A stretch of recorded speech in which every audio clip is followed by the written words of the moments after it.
আমরা এটাকে প্রশ্রয় দেব না, আমরা এই সুবিধাবাদকে প্রশ্রয় দেব না। একটা মানুষের মস্তক যদি বিকৃত হয়, সে যতই ভালো কাজ করে থাকুক, সে তো আবার সে ধ্বংস হয়ে যাবে, ধ্বংস করে ফেলবে।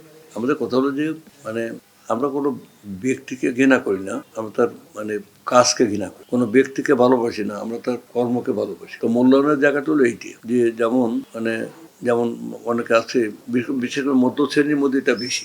মধ্য শ্রেণীর মানুষ যারা, এদের মধ্যে দুটো অংশ আছে। একটা হচ্ছে চরম সুবিধাবাদী, তারা একেবারে নিজের জন্য সবকিছু করতে পারে, তারা সবসময় উপরে ওঠার চেষ্টা করে।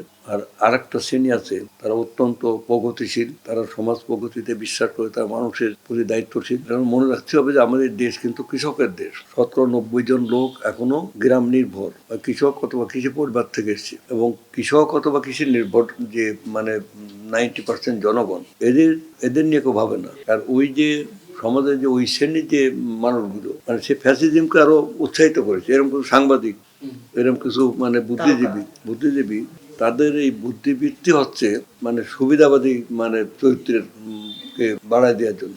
আমরা এটাকে প্রশ্রয় দেবো না, আমরা এই সুবিধাবাদকে প্রশ্রয় দেবো না। যতটুকু ভালো সেটা ভালো। তো সেই জন্য আমরা এই সংস্কৃতির টোটাল দিকটাকে আমরা উজ্জীবিত করে একেই শক্তিশালী করব, তখন ওগুলো অটোমেটিক্যালি সরে যাবে। ছাত্রছাত্রীরা যদি স্কুলে লেখাপড়া করতে পারে, সেখানেও তো খেলার মাঠ আছে, সেখানেও তো সংস্কৃতি চর্চার সুযোগ আছে। আগে ছিল না, আগে আমাদের সময় তো ছিল। আমরা ওই জায়গায় ফিরে আসতে চাই। এই ছাত্র জীবন থেকে আমরা এই শহরে, ঢাকা ইউনিভার্সিটিতে, এই শহরে আমরা রাজনীতি করে আসছি, আমরা সমাজটাকে চিনি, আবার গ্রামে বাড়ি ঘর আমার, এখানে পারবে না। অতএব আমাদের সরকারের পরিকল্পনার মাঝে আছে যে আমরা নতুন সমাজ গড়ে তুলতে চাই। পচা গলা ঘুরিয়ে ধরা যে চিন্তা ভাবনা, এগুলোকে আমরা পরিহার করতে চাই।